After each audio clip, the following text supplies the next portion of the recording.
Mubali kwekuumira ku mukutu gwa Ugandan Lifestyle. Nze Ssigaba Rashid. Eggwanga likeeredde mu mawulire ga nnaku lwa nsonga Mr. Update Muhammad Sseggirinya afudde. Ono yazaalibwa mu mwaka ogwa 1988 e Butale Kaddugala mu disitulikiti ey'e Masaka. Kitegeeza waafiiridde ng'atemera mu gy'obukulu 36. Ono yazaalibwa mu maka nga Bakatuliki era bw'atyo yatuumibwa erinnya erya Richard Sseggirinya. Yatandika mpola mpola emisomo gye era nga yasomerako awo ku ssomero erya Kaddugala Primary School eno gyasobola okubeera ng'atuulira ekibiina eky'omusanvu. Yakola bulungi kuba yafuna obubonero 13 egyo twandiyise super second grade era bw'atyo yeegatta ku ssomero lya Kaddugala Secondary School mu secondary akossa ne Pimba Secondary School erisangibwa eyo Kyebando. Kati ono nno ebitabo bye biraga nti yagendako naawo ku Determine Technical Business School erisangibwa e Wandegeya n'atuulirayo diploma mu by'amawulire. Era bwino omulala alaga ono yeeyongerayo mu ggwanga era Netherland n'asoma kye twandiyise Urban Food Experience era n'asobola okubeera munnange ng'afuna empapula ezisobola okubeera nga zimusobozesa ate okwesimbawo. Ebyo bye bikwatagana ku misomo gye. Era nga bwe baazaalibwa ono y'abadde first born, ye mwana yasookebwako. Erinnya lye yalikola nnyo eyo munnange wakati mu kutandika ng'akuba ku marediyo ag'enjawulo. Era ono yasobola okubeera nga yeetuuma Sseggirinya eddoboozi ly'Ekyebando. Kyebando kisangibwa eyo mu division ey'e Kawempe. Oluvannyuma ono yeegatta ku mukutu ogwa Facebook era n'akolerako nako erinnya erya waggulu ennyo gye yali yeetuumidde Mr. Update, ng'awa amawulire agaakagwawo n'ebigenda mu maaso mu ggwanga erya Uganda. Yasooka ne yeesimbawo kuba MP awo mu 2011 era ng'ono munnange yali ayagala bamuwe obwa Member of Parliament akiikirira abantu b'eyo Kawempe North naye byagaana. Mu 2016 yasobola okubeera nga avuganya okufuna kaadi ey'ekibiina ekya Forum for Democratic Change FDC era munnange baamuwangula eno teyagifuna. Bw'atyo kwe kusalawo okujja ku bwa Lord Kansala era n'abeera nga ku lukiiko olufuzi olwa KCCA n'ajja okukiikirira abantu b'e Kawempe North. Oluvannyuma ono mu 2021 era yasobola okubeera nga yeesimbawo ku bubaka bwa paalamenti okukiikirira abantu b'eyo e Kawempe North era akalulu yasobola okubeera nga akawuuta.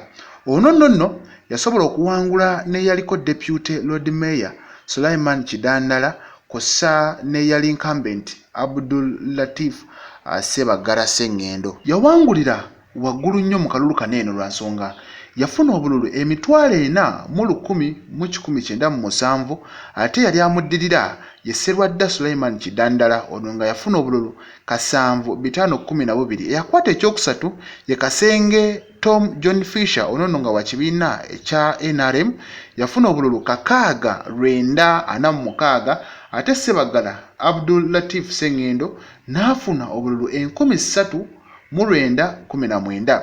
Mutazindwa owa FDC ono nno yavaayo n'obululu 2,247. Yoyo Mutazindwa Muhammad. Ate Sserunkuuma Salim ono yajjira ku Independent yafuna obululu 1,825. Omulala eyalimu mwalimu Mulumba Mathias ono wa DP n'afuna obululu 1,005 ate Sendawula Rogers naye y'omu ku baalimu n'obululu 591.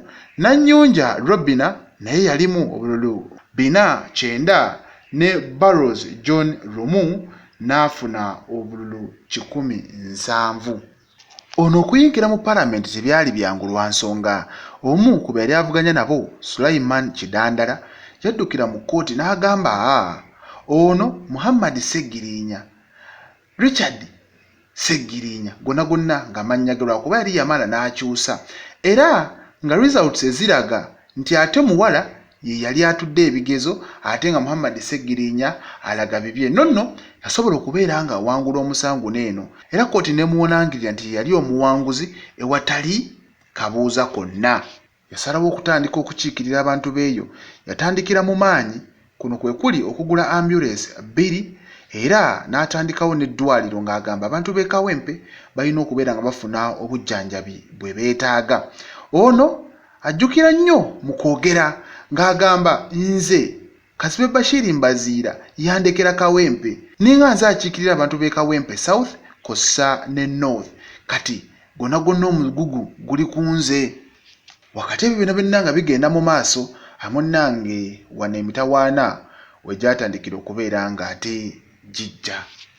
Ng'ennaku z'omwezi 3 omwezi ogw'omwenda 2021 Muhammad Seggirinya ono nno basobola okubeera nga Uganda Police Force egenda maaso n'okubeera nga emuyita.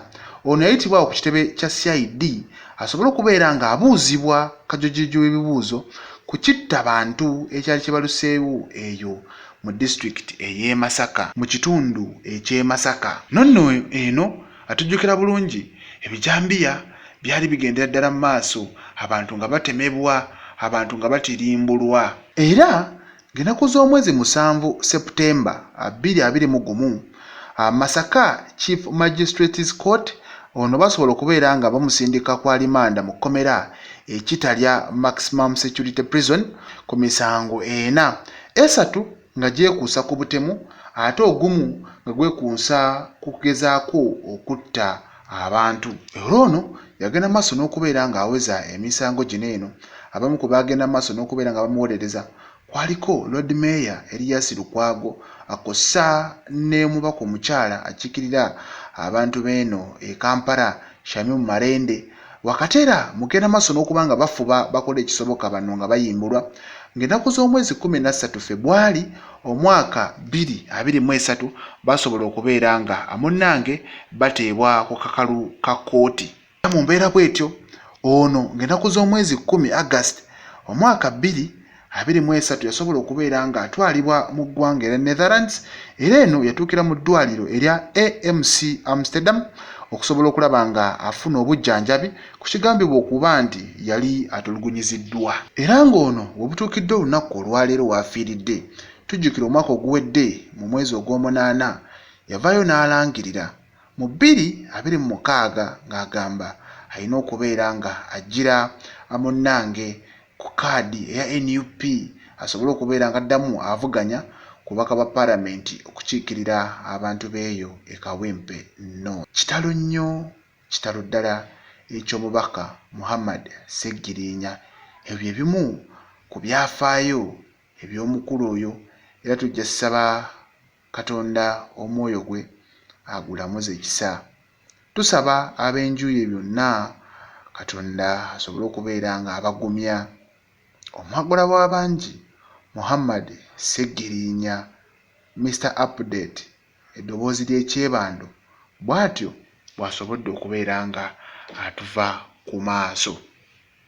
Omwaka tetugutandikidde mu ssanyu okuleka amaziga ameereere. Nze Ssegawa Murshid.